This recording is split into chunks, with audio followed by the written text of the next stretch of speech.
Good morning. Thank you, Kevin, for that introduction. I am so delighted and so honored to be able to spend a limited amount of time with our guest this morning, who is a true inspiration to me and to our three daughters and to millions of people all over the world.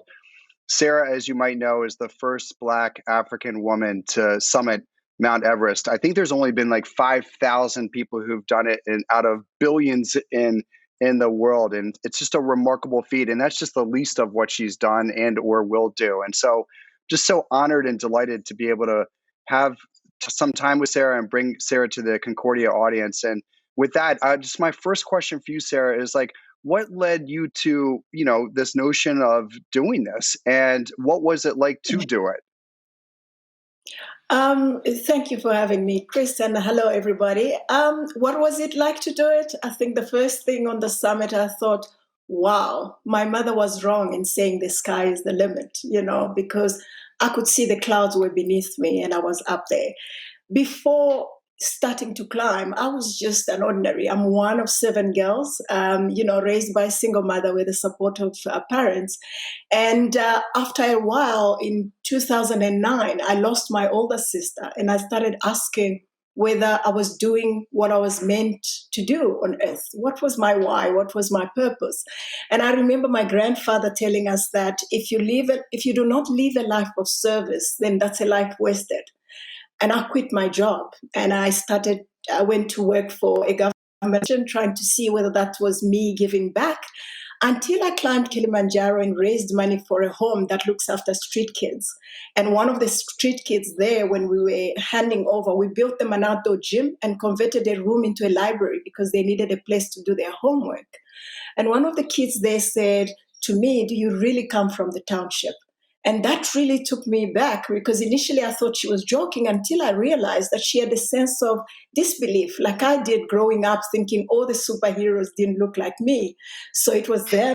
And I made a conscious decision that I'll summit the highest peaks on all the seven continents and use the journey to raise money for education, because that's something that I'm passionate about. And that's how it started. Right.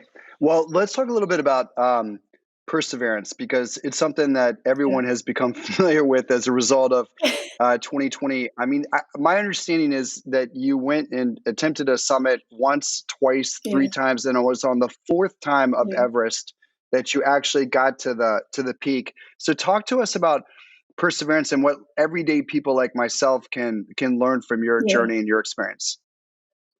Yeah, I thought it was third time lucky. It ended up being fourth time lucky. I think it's accepting the status quo. The first time I went on Everest, 2014, I beg your pardon, 16 Sherpas died and the mountain was closed. And I had to go back and ask whether I belonged there. What was I doing there? And it became almost like a personal decision. And when I looked at it, I saw a few things that I could do better in order to go back and do it differently. I went back on Everest because climbing for me has become more than just getting up there and taking a picture. I'm using it to make a difference. And I used what I learned in 2014 to go back. It's the same thing that we can do. COVID has come, it's hit us hard, some more than others.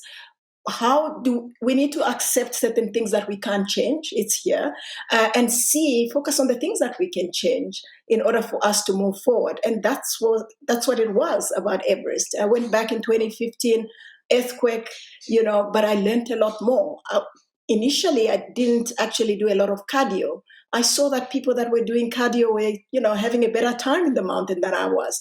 And I latched onto that. I changed my game. And I strongly believe, Chris, 2019 was a success because of all the learnings that I had from 2014, 15, and 2017. So it's really about accepting things that we can't change and focusing on things that we can, so that when the time, whether it's now or when the time is right, we're able to not just survive, but actually thrive. And we can in every situation. Well, that's inspiring to me, at least. I know to our audience as well.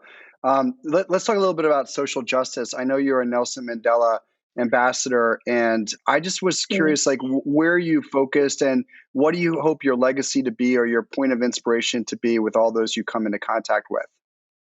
Yeah. For me, a life of service is something that I believe very strongly in. I do a lot of work with education, which I believe is an equalizer. But more importantly, I've partnered with the guys that are looking at malaria. It's zero malaria. Malaria is a disease that kills a child every 2 minutes, which is sad, and it's a disease that can be eradicated. Now, more so with the COVID-19 crisis, it becomes a lot more dangerous and we lose a lot more people because the focus has changed. It's important for us to focus on it, and I'm hoping that my legacy will be a small part that I would have played in eradicating malaria because it can in our lifetime. Okay, and tell me what's next on your agenda. I dare to ask because it's going to make my life look very unambitious by comparison. But let's just go through this door. What is next on your agenda?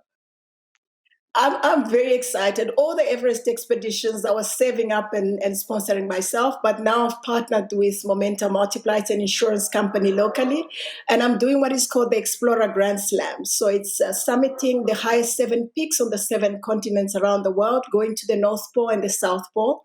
Just as COVID was hitting, I was at the South Pole, and I'm doing all this to raise money for education and building libraries to ensure that there's literacy and we can change the narrative for the next generation of Africans. Well, I think you're such an inspiration, and I think your Thank you. story is still being written, which I think is the most exciting part about it. And I hope you know how much you've touched our family, and I'm sure the audience. And so, thank you so much for spending time with Concordia and sharing a little bit more about who you are and what's driven you to do what you've done. Yeah. Thank you, Chris. I appreciate you having me. And thank you, everybody, for watching.